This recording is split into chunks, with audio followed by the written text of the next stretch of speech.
Mučenik tvoj, Gospode, Ipolit, u stradanju svome je primio nepropadljivi venac od tebe, Boga našega.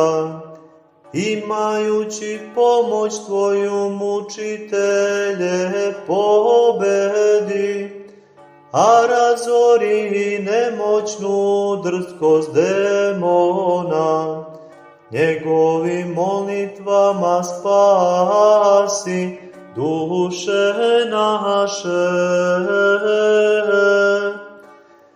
Pokazao si se kao neobmanjiva zvezda, sunce Hrista svetuj objavljujući zracima tvojim.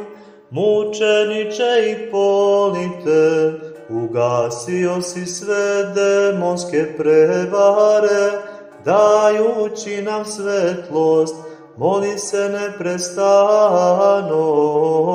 za sve nas.